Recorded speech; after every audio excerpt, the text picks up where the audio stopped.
This is definitely some exciting news for video game adaptation folks and horror folks alike, but also a little bit concerning, and you'll understand why after I'm done with the video. How's it going? It's your boy Gribbs138. I'm here through the power of the internet, in front of thousands, maybe even hundreds, I don't know yet. Want to talk about Outlast. This game has been out since 2013. Last year just celebrated its 10-year anniversary. Goddamn, 10 years. Really great game. If you haven't checked out the Outlast franchise, I highly recommend checking it out. First one puts you in the perspective of a news reporter who has to go investigate this asylum, and basically things get pretty wild in there, and you have to kind of just navigate yourself out of the asylum, like the most basic way I could explain the game.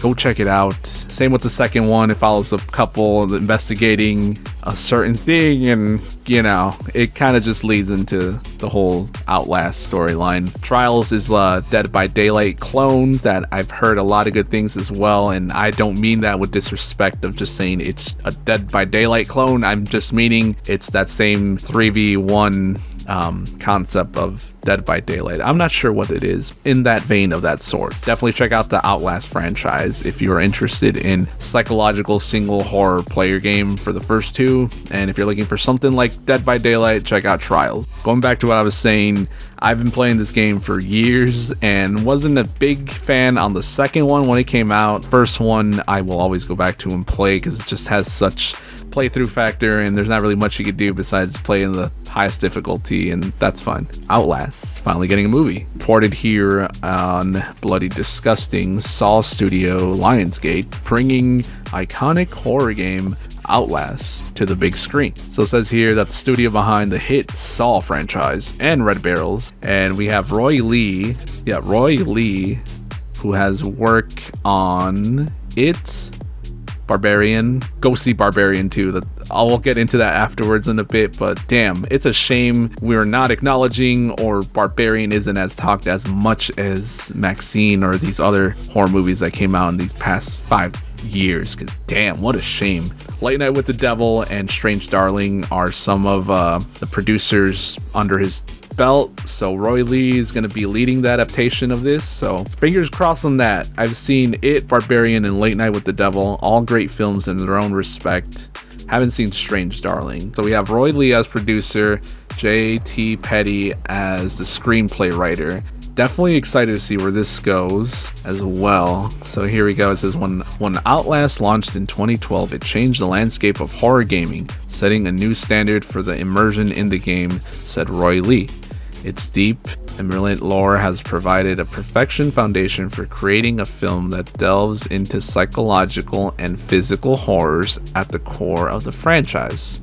I'm excited to bring this unique world to life for both new viewers and the series' dedicated fans. I'm sorry, I just kept rambling that on. This looks promising though. The co-founder of Red Barrels and co-creative director says, as long as die-hard fans of the horror across every medium, at Red Barrels we are very great admirers of Roy Lee's and Lionsgate's work. Horror movies old and new have been an undeniable impact on our franchise over the year, and now to have the opportunity to work on the Outlast film with the true horror legends is a dream, or should I say nightmare come true. Listen, this game has been through so many playthroughs. I remember the first time watching it was PewDiePie and Markiplier playing it through the first time. Honestly made me want to pick up the game, and eventually did as well. Getting to see Outlast become a movie on the big screen is nuts. The concept and everything works for it as well. Everything in the asylum and everyone in the asylum trying to kill you. Bunch of story and the lore that could go into it. How they execution this movie, we shall wait and see. I have high promises for this. I have high praise for Roy Lee. Like I said, Barbarian has to be one of the most unappreciated movies that we got in the past couple of years, and definitely go check out it when you get a chance. It's a shame that we don't physically have a release of Barbarian on Blu-ray or any other sorts, and there's only way of seeing it would be online through Max or wherever it may be streaming. I don't know at the moment, but last time I checked was Max, and I religiously watch this movie at least once every other 6-7 months. Every now and then I'll just have a craving of, I want to watch Barbarian again, and every single time the first watch was just like, damn, was not expecting this movie to be like that. is the only way I could put it. It's definitely a sleeper movie though. It's underappreciated. Go check it out as well too, because if it's any levels of similarity to Barbarian or just kind of the same setting in a way, and once you watch the movie you'll understand what I mean, but in a sense of if we could have what they took from Barbarian, tweak some stuff around, we'd have the perfect Outlast movie. And not even perfect, but a decent Outlast movie. Now the bad part is about this is that I'm a bit worried about Lionsgate. Recently, as you saw, the last video game adaptation that we got was from Lionsgate, and that was Borderlands, which I have to say is my absolute favorite franchise, and I did my best to try to enjoy the movie, but I really didn't. I did for the most part. As someone that loves the franchise, I enjoyed it, but as someone that's just new or has no clue of what anything in the world of Borderlands is, I could see why.